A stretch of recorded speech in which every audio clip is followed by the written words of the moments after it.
Paz do Senhor a todos. É muito bom estar com vocês em mais esse trimestre, em mais esse começo de trimestre, né? A gente vai começar uma nova lição.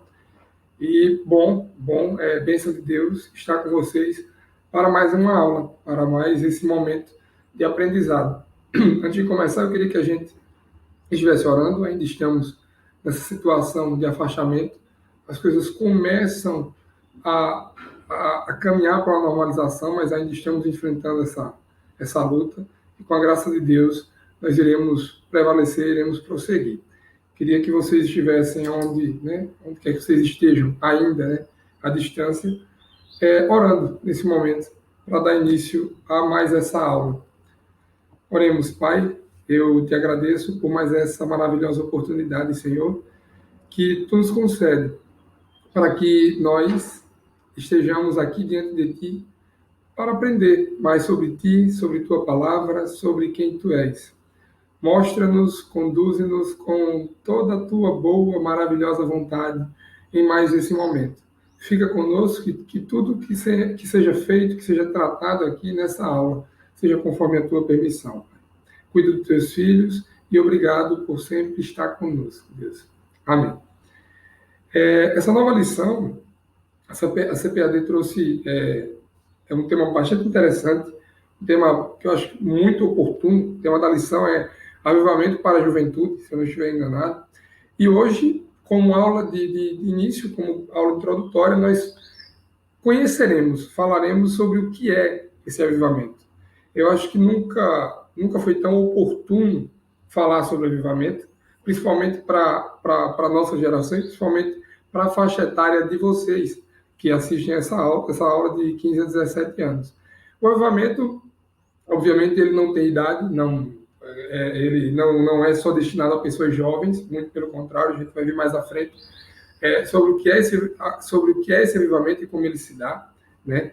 Mas ele pode alcançar a todos, só que em se tratando de jovens, né, e se tratando de uma nova geração e um novo ciclo, é muito importante que se tenha um entendimento do que é esse avivamento e muito oportuno que se busque esse avivamento diante de Deus, o avivamento causado pelo Espírito Santo de Deus.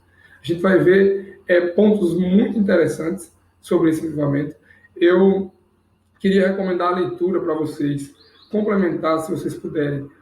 Quem quiser conhecer mais ou saber, existem várias histórias, diversas histórias da Bíblia, a gente vai pegar alguns exemplos, mas existe um livro que eu achei bastante interessante, que, se eu não me engano, é o Avivamento no País de Gales, né? Se vocês puderem dar uma olhada, é um livro que fala sobre o avivamento naquele país, como funcionou, como se deu, e é muito interessante a história, tá?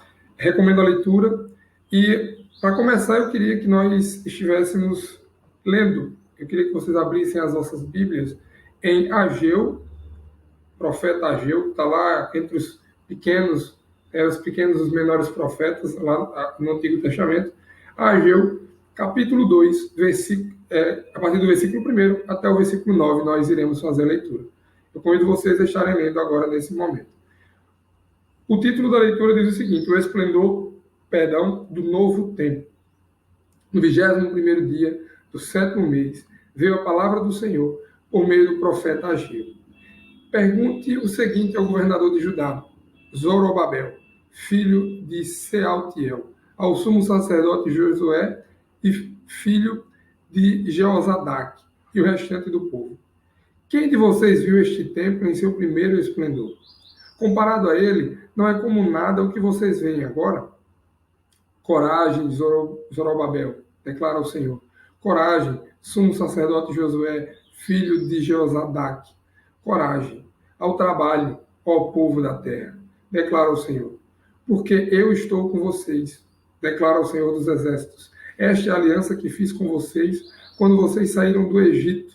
Meu espírito está entre vocês. Não tenham medo. Assim diz o Senhor dos Exércitos. Dentro de pouco tempo, farei tremer o céu, a terra, o mar e o continente. Farei tremer todas as nações, as quais trarão para cá os seus tesouros. E encherei este templo de glória, diz o Senhor dos Exércitos. Tanto a prata quanto o ouro me pertencem, declara o Senhor dos Exércitos. A glória deste povo a glória deste novo templo será maior do que a do antigo, diz o Senhor dos Exércitos. E neste lugar estabelecerei a paz, declara o Senhor dos Exércitos. Amém? Essa é a palavra de Deus. Você pode estar se perguntando o que tem a ver, né, essa passagem de Ageu com o avivamento.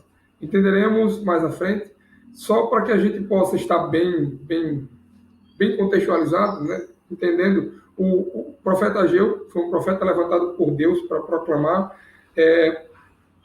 a sua palavra, para tratar com o seu povo, o povo de Deus, lá em 520, por volta de 520 a.C., né? O nome Ageu significa festivo, e ele, por ordenança do Senhor, ele vai pregar lá para o Reino do Sul, em Judá, exortando os israelitas a reedificarem o templo do Senhor em Jerusalém. Lá, como a gente viu no tempo do governador Zorobabel e do grande sacerdote Josué, que ele cita também, essa passagem cita.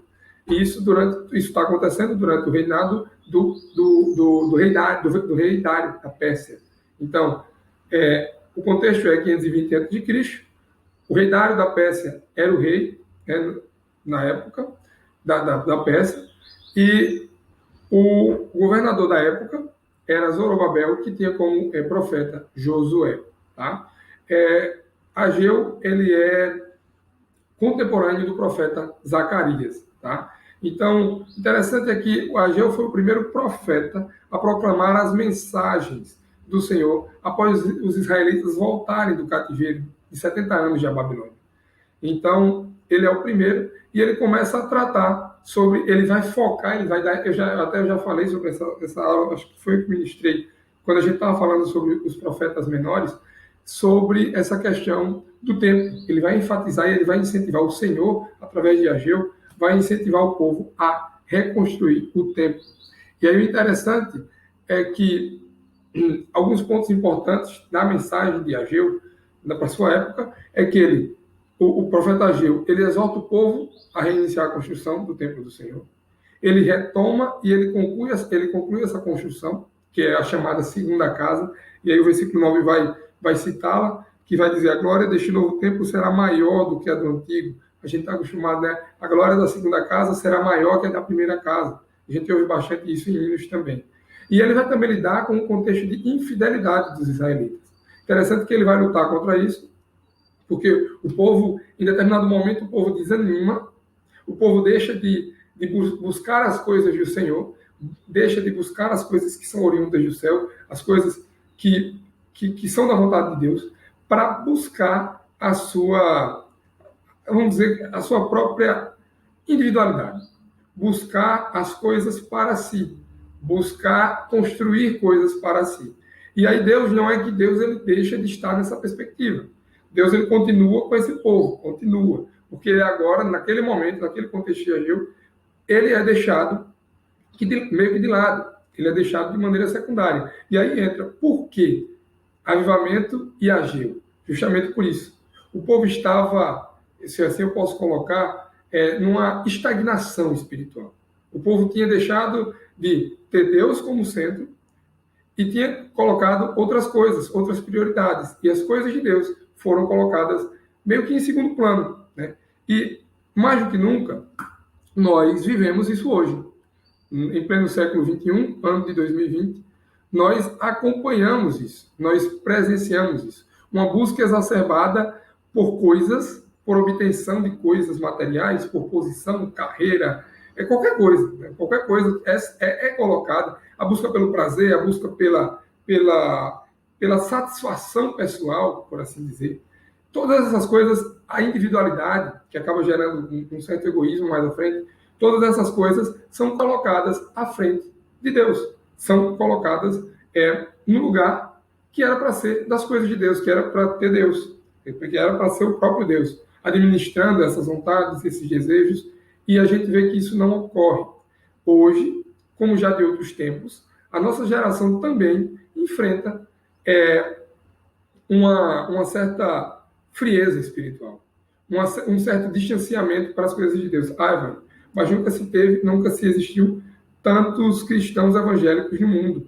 Nunca se existiu tantos cristãos no mundo. Mas a gente tem que parar e analisar e tentar entender como se dá esse fato de ser cristão, né? A gente tem que entender que não meramente o fato de dizer eu sou cristão, né? Eu me intitulo cristão, eu coloquei lá no Instagram, eu coloquei lá nas minhas redes sociais, eu me apresento para as pessoas como cristão, mas como é essa sua vida de cristão, né? Como é o seu entendimento do que é ser cristão e como está essa prática do cristianismo em todo mundo. Porque por falar, por frequentar, apenas por ir, por seguir alguns padrões, por seguir algumas agendas, isso não é ser cristão. Isso é muito importante para a vida do cristão.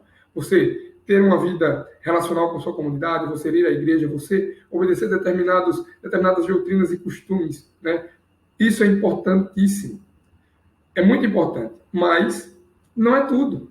E muito pelo contrário, o cristianismo ele não pode ser pautado a isso, mas sim uma vida relacional com Deus. Sim, uma vida relacional com Cristo que transforme as atitudes cotidianas.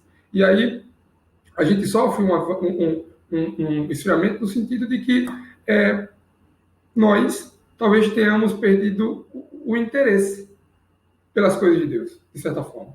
O incômodo, né, para transformar, para agir. O incômodo que é colocado pelo Espírito Santo. Esse fogo que arde no nosso coração, de querer propagar o Evangelho, levar o Evangelho a toda criatura, de querer se preocupar com o outro, de querer colocar as coisas de Deus em primeiro lugar. Nós carecemos de um avivamento. A nossa geração, ela pode ser a geração de um novo avivamento, como eu citei no livro. Se vocês lerem, essa questão do avivamento do País de Gales é muito interessante. E aí a gente vai ver como se dá isso. Eu já estou antecipando, dando muitos spoilers. Para começar, a gente vai trazer... o interessante é que o comentarista, a gente vai trazer agora o que é esse avivamento.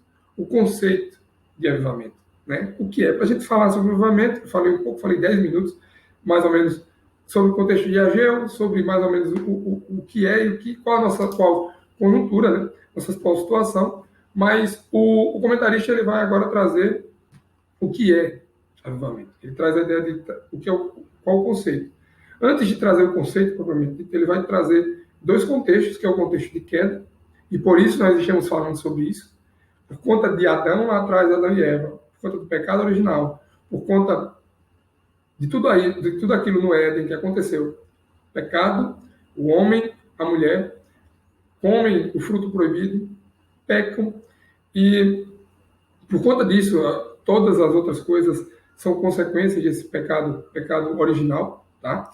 Mas ele traz essa ideia de que, por conta desse pecado original, por conta lá atrás de Adão e Eva, nós temos a necessidade hoje de buscar o avivamento, porque o homem, ele meio que se distancia de Deus e aí ele vai por um caminho que é totalmente, muitas vezes, contrário à vontade de Deus, tá?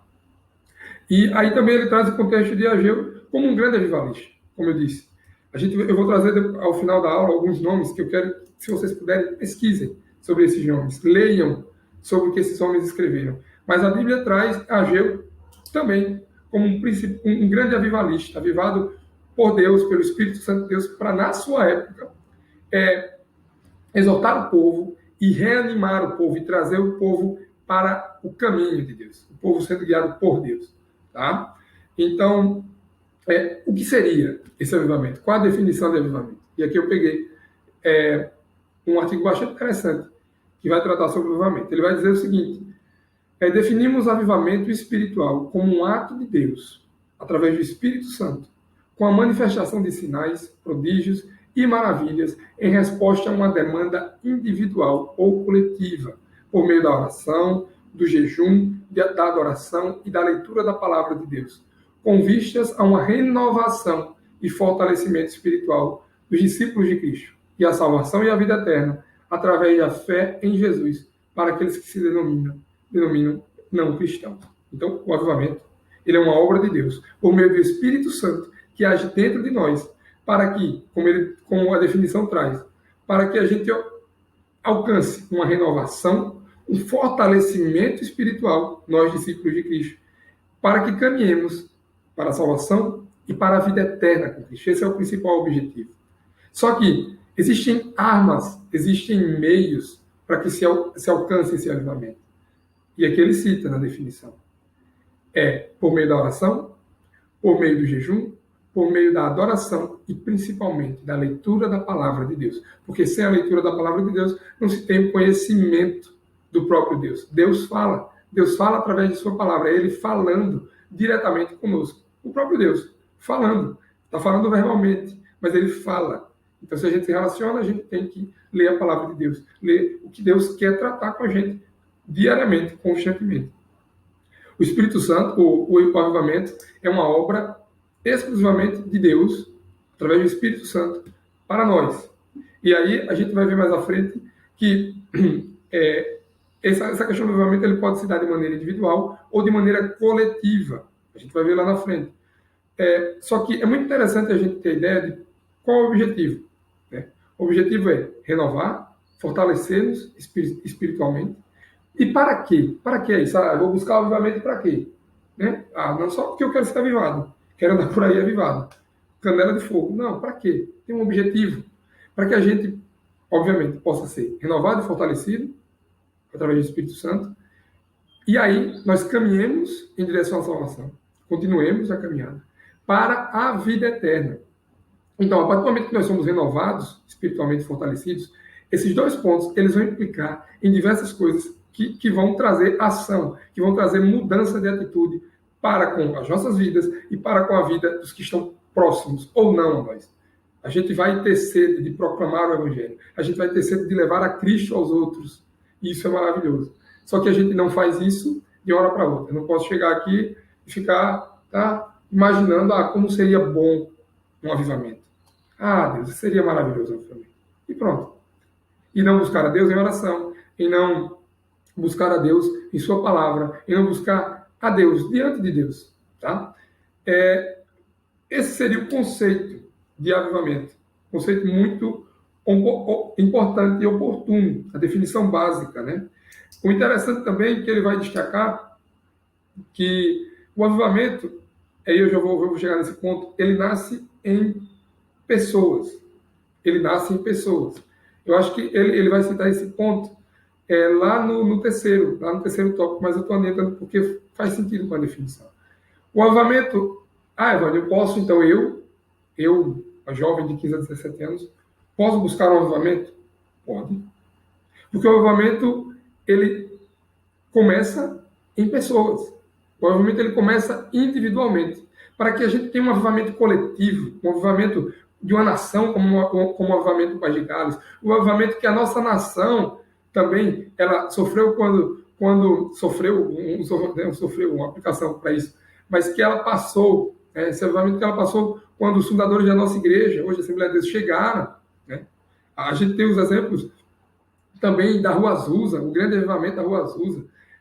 Todos esses avivamentos espirituais, eles começaram com Deus buscando pessoas. São avivamentos individuais. Só que essas pessoas elas não estavam alheias. Pode ter certeza disso. O avivamento é algo que deve ser buscado, e mais à frente eu vou falar sobre isso. Mas é algo que começa individualmente, diante de Deus. E o poder do Espírito Santo ele é derramado sobre aquela pessoa, e aquela pessoa pode ser levantada para levar e incentivar, como foi com Ageu, o avivamento, como foi com Paulo também, e outros exemplos da Bíblia, que a gente vai trazer já já. Mas também ele pode derramar sobre a nação, ele pode ouvir os clamores, as orações, os pedidos de uma só pessoa pelo avivamento. E é muito oportuno porque nós carecemos muito do avivamento. Tá? Então, se existe dúvida que o avivamento ele pode é individual ou coletivo, tá aí a explicação. Espero que vocês entendam. O segundo tópico é que ele vai trazer na lição a importância do avivamento. E para trazer a importância do avivamento, eu vou trazer alguns contextos de avivamento na Bíblia. Algum exemplo oportuno também. E o interessante é que, antes de trazer esses exemplos da Bíblia, o comentarista ele vai fazer uma análise crítica. E aí a gente vai entender e vai trazer algum dos males. O principal mal, que muitos dizem, que até o próprio comentarista cita, que atrapalha, que nos distancia de Deus e consequentemente, de um avivamento espiritual, é o secularismo. A gente vai ver o que é o secularismo e o que fomenta esse secularismo em nossa sociedade. Tá? Mas eu achei muito interessante os textos que ele traz no tópico 2 sobre uma análise crítica. E aí eu vou ler 2 trechos. O primeiro trecho é do pastor Raimundo de Oliveira, lá da década de 80. Vejam se essa fala dele não se aplica hoje, em nossos dias. E ele vai dizer o seguinte: a igreja do nosso século está sofrendo uma crise sem precedentes. A sua presença já não é sentida pela sociedade, nem temida pelo diabo. Evangelizar o mundo já não é a nossa paixão. A oração, é minha letra que é muito feia, já não é nossa ocupação. A santificação já não é a nossa maior ambição. Os nossos púlpitos estão tão longe do Calvário quanto do Sinai. O pastor Raimundo de Oliveira, ele trouxe isso no livro da CPA dele, na década de 80, tem aí na lição a referência. Tá? E uma outra fala também que ele coloca é que, deixa eu só colocar aqui, o vento está fazendo levar tudo, que ele traz na lição também, uma outra colocação. Já não podemos dizer como Pedro e João, não temos prata nem ouro, mas também não podemos dizer, levanta-te e anda. O que é que ele está dizendo? Hoje, a maioria, né, ou grande parte, se assim a gente pode colocar, das nossas igrejas, a gente não padece. As pessoas passam necessidade, têm as suas lutas individuais, as suas dificuldades financeiras, mas a gente, de maneira geral, a gente não pode dizer que a gente já não tem o prato, a gente já não pode dizer que a gente não tem um lugar legal para congregar, que a gente não tem como ir, né, à igreja, que a gente tem dificuldades para estar em comunidade. E para viver. Essa geração talvez tenha sofrido muito menos dificuldade. Antigamente eu via muitas histórias, e um grande exemplo é das suas. O pastor Neco tinha grandes histórias de como, muito tempo atrás, a questão de descansar, dormir embaixo de pé de árvores, atravessando longas distâncias a pé. Né? E hoje nós temos grandes facilidades. E aí, é o que ele está dizendo, podemos não falar que não temos mais prata e ouro, mas a gente também não pode dizer levanta-te e anda. Cadê o poder do Espírito Santo de Deus? Né? Cadê essa coragem dada por Deus, essa vontade de fazer as coisas de Deus? Esse é um alerta, uma análise crítica que é muito importante. A gente não pode mascarar a situação da nossa igreja e achar que está tudo bem. Muito pelo contrário.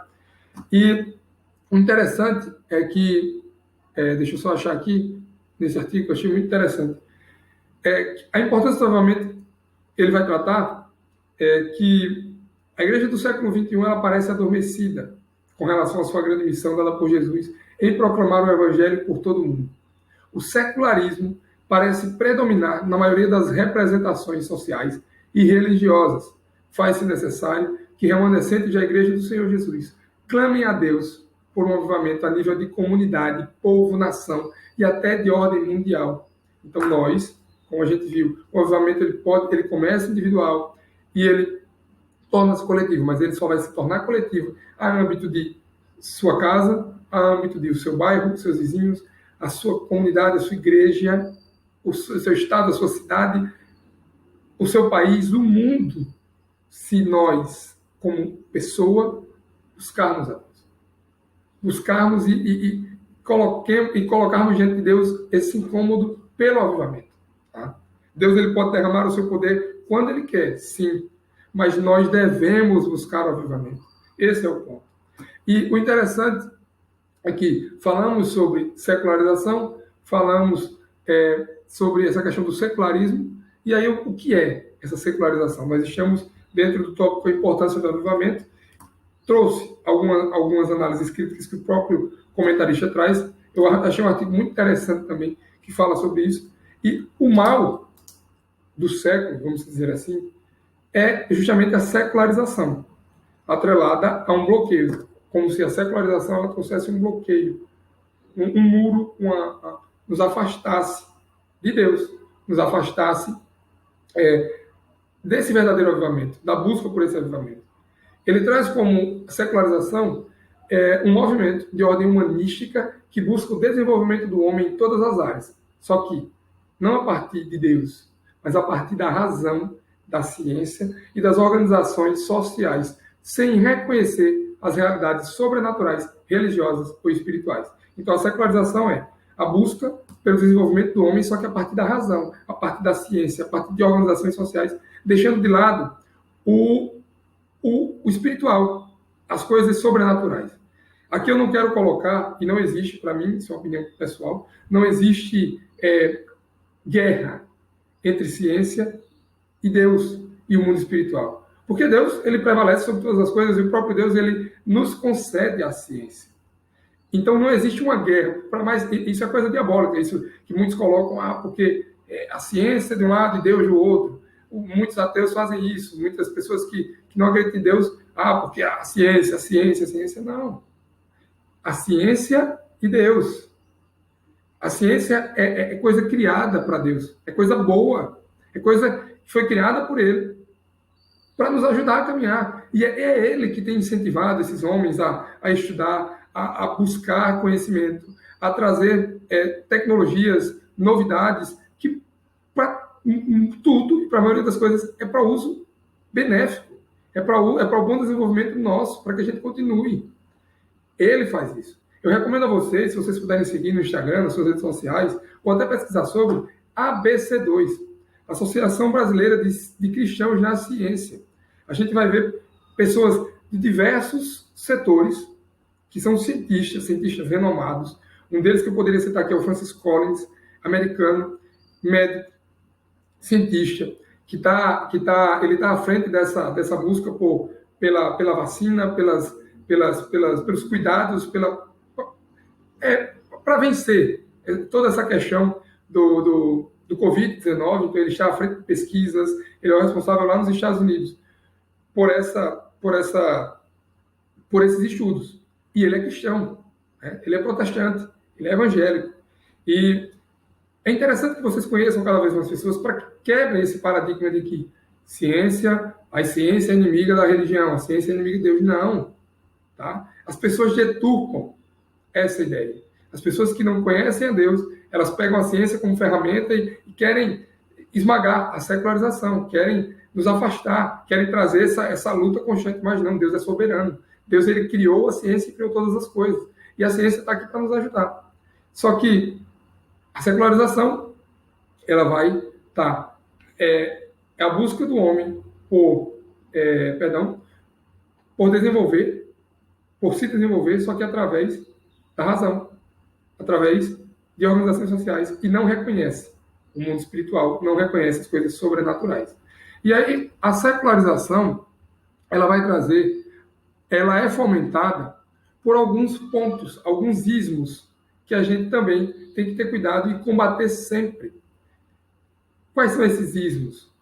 O que fomenta a secularização, o secularismo, é o materialismo, o relativismo, que a gente enfrenta muito, o liberalismo social e o ateísmo. São os principais ismos, mas tem muitos outros. E a gente tem que buscar se alimentar de Deus, buscar entendimento. A gente não pode fechar os olhos, a gente não pode se enclausurar e achar que a gente vai conseguir o avivamento sem estar inserido nesse contexto. Não. A gente tem que estar inserido, mas a gente não pode se contaminar, como Daniel não fez. Daniel estava presente, mas não se contaminou. Tá? Como o próprio Paulo, também, dentro desse contexto, foram pessoas que não se deixaram levar pelo mundo, mas influenciaram o mundo.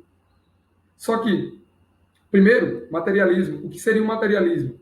O materialismo é uma doutrina filosófica que diz que as únicas coisas que existem são substâncias materiais. Os fenômenos mentais, a consciência, as sensações e os sentimentos são explicados como modificações da substância material, sem a introdução de substância mental ou espiritual. Em suma, é a doutrina que advoga que o ter é mais importante do que o ser. A matéria é de maior valor para o homem do que o espiritual. Isso é a definição do materialismo. O cristianismo contraria o utilitarismo. A vida não é uma corrida atrás de riquezas e autopromoção. 1 Timóteo 6, do 6 ao 10. Então, a vida, ela não busca. A gente entende que não é para... A gente não está aqui para buscar coisas materiais. Lógico que a gente não vai ser hipócrita, que Deus ele não odeia que a gente conquiste as coisas, que a gente tem as coisas, mas não é o principal objetivo. Só que o materialismo, como definição, ele traz isso. O ter em detrimento do ser. Né? As coisas materiais são mais importantes. Enfrentamos um relativismo, e aqui o tempo está se esgotando, mas eu vou trazer a definição rápida. O relativismo é a base para nossos juízos no conhecimento. Na cultura e na ética, difere de acordo com as pessoas, acontecimentos ou situações. O que é o relativismo? É o estado mental e uma maneira de pensar que repele as reivindicações absolutas de Deus. Em suma, é algo que é absolutamente errado na concepção de alguns e perfeitamente certo na concepção de outros. Ou seja, tudo é relativo. O que é certo para mim pode não ser certo para você. O que é errado para mim, as pessoas deixam de se pautar por Deus e começam a se pautar pelas suas próprias mentes. Isso é perigosíssimo, tá? E a gente tem que lutar contra o relativismo também. Materialismo, relativismo, tudo isso alimenta a secularização, da robustez. O liberalismo, o tudo pode, né? A definição vai trazer, é tipificado pela consecução de todas as atividades humanas, dentre elas as ciências, as artes, filosofias, educação, economia, livres de qualquer contexto da palavra de Deus. Então você está solto. Então você está livre para poder fazer o que quer. Você não tem nada pelo que se pautar, só que a gente sabe que uma vida, e a verdadeira vida, ela é pautada pela palavra de Deus. E a gente encontra liberdade nessas palavras. Isso aqui não nos prende. Muito pelo contrário. O entendimento real da palavra de Deus, do que Deus quer tratar com a gente, traz liberdade. Traz a verdadeira liberdade. Tá? O último é o ateísmo. O ateísmo, que seria... cadê a definição? Ele vai dizer o seguinte, que... Eu me perdi aqui na leitura. Tá. Para a definição de ateísmo, o ateísmo implícito e explícito tem se fortificado nos bancos escolares, em todos os níveis, estabelecendo uma crença de que não existe Deus, seres ou acontecimentos materiais espirituais. O ateísmo é a não crença, né? A não crer em Deus, mas também é aquela coisa de que, isso aí é impossível. Tá? Moisés abriu o mar vermelho. Beleza, contra outra. Jesus ressuscitar Lázaro. Que história. Eu só vou acreditar no que os meus olhos veem. Eu só vou acreditar no que eu posso ver agora. Mas a palavra de Deus vai dizer que bendito é aquele que não viu e crê. Que não vê e crê. Mas que por meio do Espírito Santo nós podemos ser renovados e podemos crer nessas coisas. Crer em histórias fantásticas da Bíblia e crer que o poder do Espírito Santo atua ainda hoje. Então a gente viu que o avivamento. O que é avivamento? O avivamento, ele sendo individual para ser coletivo. A gente viu também a nossa situação como igreja hoje, o mal que nos atinge, que atinge a nossa sociedade, que nos faz, muitas vezes, ir para outro lado, que não de Deus, e para outro caminho, que é a secularização de tudo. E aí a gente luta bastante para que se tenha uma cosmovisão cristã, para que esses pontos, materialismo, para que o relativismo, o liberalismo social e principalmente o ateísmo, juntos com o secularismo, ele não nos abarque e não nos invada, mas que nós busquemos, muito pelo contrário, a partir de Cristo, a partir da palavra de Deus, uma cosmovisão cristã, que nos proteja, porque nós estaremos inseridos, não adianta a gente se esconder e tentar buscar o avivamento ali, né, sem viver, preso, né, isolado, não. Muito pelo contrário, a gente tem que buscar o avivamento, a gente tem que estar inserido nesses contextos, mas como Daniel, a gente não pode se misturar. A gente tem que trazer, a gente tem que estar incomodado e trazer as boas novas, trazer mudança a partir da atuação do Espírito Santo.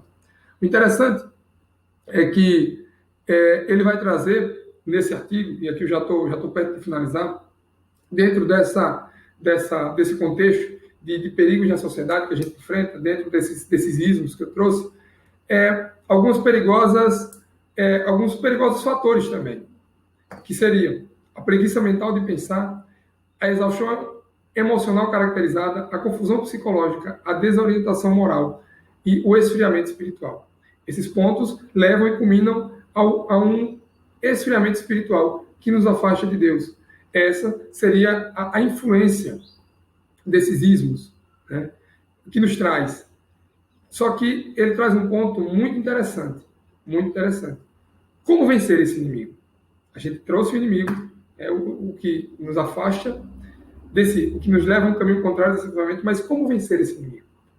E ele vai dizer nesse artigo, só uma forma de combater e vencer a secularização social, aplicando-se ao valor da observância da palavra de Deus, a busca de todo o coração e a não se desviar dos mandamentos do Senhor, utilizando como ferramentas espirituais a verdade, a justiça, o evangelho de Cristo, a fé, perdão, a salvação e a palavra de Deus.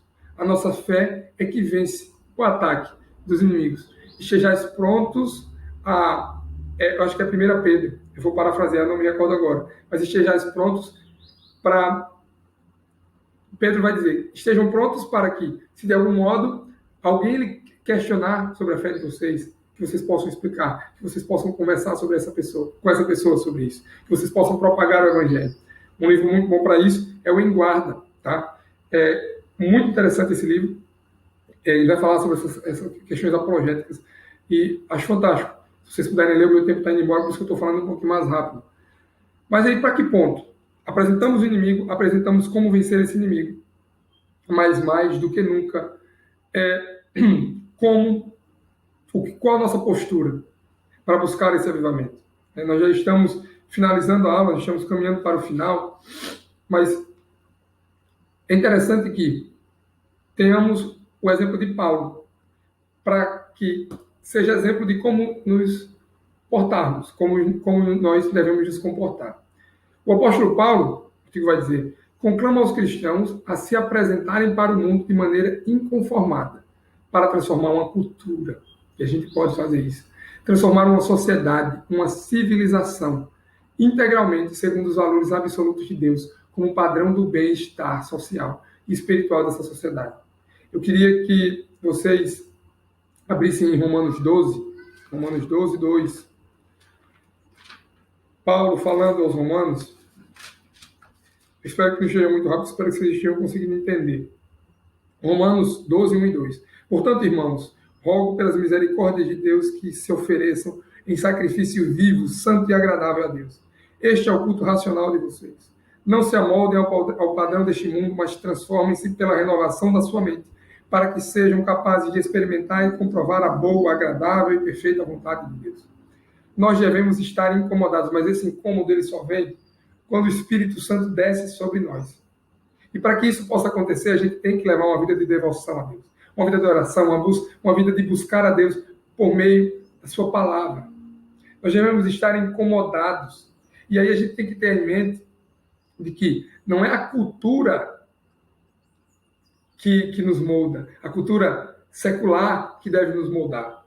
Mas muito pelo contrário, nós devemos buscar nos relacionar, buscar conhecer a Deus, buscar estudar, sim, buscar conhecimento também teológico a respeito de Deus, mas que nunca esse conhecimento se sobreponha sobre para trazer orgulho ou sobre a vida de relacionamento. Então, é muito importante que a gente busque relacionamento por meio de todas as coisas, leitura, o conhecimento teológico, para que nós sejamos capazes de não ser influenciados pela cultura secular, mas que nós influenciemos e tragamos foi ótimo, mas que possamos trazer a verdadeira cultura, que é a cultura de Cristo, a cultura que Cristo quer, que Deus se agrada, para transformar a cultura, a sociedade, uma civilização segundo os valores de Cristo. Nós devemos buscar isso diante de Deus. Só que a gente deve fazer isso, primeiro com discernimento. Devemos realizar com discernimento uma profunda análise dos valores de uma sociedade para avaliar o que é santo ou profano, o que é imundo ou limpo, o que contradiz ou não a verdade revelada na palavra de Deus. E também combater todas essas coisas com mansidão e, principalmente, sabedoria. Combater com mansidão e sabedoria esses valores que contradizem a verdade revelada na palavra de Deus. A gente não pode sair por aí de qualquer jeito. Por isso que a gente tem que buscar a Deus, e Deus ele nos capacita. Para finalizar, um apelo muito importante do comentarista, é um apelo que eu faço a vocês, é que nós, como cristãos, temos a responsabilidade de buscar esse avivamento. Nós temos que buscar Deus. Traz um incômodo para o meu coração. Não permita que eu comece a enxergar todas essas coisas que acontecem de errado no mundo, todo esse relativismo de tudo, toda essa busca pelo material, toda essa busca por coisas que não são tuas, toda essa busca, esse distanciamento de ti. Que eu não olhe para essas coisas e me acomode, mas que que essas coisas me incomodem, que tragam um incômodo e que o Senhor renove a cada dia isso, para que eu possa, diante de ti, junto com a minha comunidade, levar o Evangelho, levar a Cristo. O avivamento, ele só acontece por meio da atuação do Espírito Santo. Então a gente tem que clamar para que o Espírito Santo esteja em nós, para que o Espírito Santo nos avive, para que Deus nos avive e nós possamos proclamar as boas novas. Não existe avivamento coletivo, mundial, sem que a palavra de Deus seja pregada, sem que nós falemos de Jesus para as outras pessoas, mas também sem que as nossas atitudes mudem e que a gente tenha interesse por isso. Que a gente saia dessa dormência espiritual, desse sono, e que nós possamos estar com nossos corações ardendo, pelo Espírito Santo de Deus. Bradar por isso, para que nós sejamos agentes transformadores. E vocês, todos nós, do novo ao velho. O velho ele não pode ter a desculpa de que eu sou velho, não posso fazer. Pode sim, mas nós como novos, essa nossa geração, vocês com 15, 17 anos, tem que se preocupar agora. Vocês não são muito novos. Não. Vocês têm que se preocupar agora. Nunca é muito cedo para se preocupar com as coisas de Deus e buscar esse avivamento. Então, meu clamor é: busquem diante de Deus. Senhor, vem sobre nós. Uma oração que lá no livro, o avivamento do País de Gales, que ele faz, o que eu acho muito interessante é: Pai, faz de novo. Como tantas e tantas vezes a gente viu o próprio Deus avivar seu povo na Bíblia, ao longo da história, ele pode fazer de novo. Então que a nossa oração seja: Pai, faz de novo, Senhor. Traz de novo esse avivamento. Vem sobre nós com o teu Espírito Santo, com poder, para que nós possamos caminhar em direção a ti, a vida eterna, mas que teu evangelho seja propagado. Que essa seja a nossa oração. Que, entendendo o que é avivamento, rapidamente, eu queria ter mais tempo para falar sobre isso, que é muito importante. A gente vai tratar agora no trimestre todo sobre isso. Mas que, entendendo o que é avivamento, entendendo quem é o inimigo, e como vencer esse inimigo, não trazendo radicalismo para se afastar de tudo, para abandonar tudo, não, mas pegando o exemplo de Daniel, de Paulo, buscando conhecimento, possamos estar entre os gregos, entre os conhecedores e falando sobre Cristo, moldando a cultura desse povo, mediante Cristo, mediante o próprio Deus. Tá? Nós vamos orar para finalizar essa aula. Eu agradeço pela maravilhosa oportunidade de estar com vocês. Continue conosco ao longo desse trimestre e vamos orar. Deus, eu te agradeço por mais esse momento, Senhor, que o Senhor nos concedeu. Obrigado por nos fazer aprender um pouco mais sobre o avivamento. Existe muito mais coisas a se tratar. E que o Senhor esteja conosco ao longo desse trimestre para nos falar, para nos fazer entender e principalmente para nos incentivar a buscar, a Deus, o verdadeiro avivamento. Que o teu Espírito Santo, Senhor, venha sobre nós, venha sobre a vida de cada um desses que estão assistindo essa aula. Venha sobre o teu povo. Deus, eu te clamo, eu te peço, faz de novo, ó Deus. Traz sobre nós o avivamento que o Senhor trouxe, meu Deus, no tempo de Ageu, que o Senhor trouxe, meu Deus, no tempo, e lá no País de Gales. Renova, meu Deus, o teu povo, para que nós, meu Deus, proclamemos as suas boas novas, para que nós estejamos fortalecidos em Ti a cada dia, e que nós esperemos ansiosamente a Tua volta, fazendo o que Tu queres, e não acomodados na salvação, Pai. Eu te peço, Deus, fica conosco. Cuida de toda essa dificuldade que nós ainda estamos enfrentando. Cuida dos filhos do teu povo que estão perdendo pessoas queridas. Cuida de toda essa situação. Nós cremos em Ti, que o Senhor nos fará passar por tudo isso. Assim eu te peço e já te agradeço, meu Deus, por tudo. Amém. Fiquem com Deus. Um grande abraço.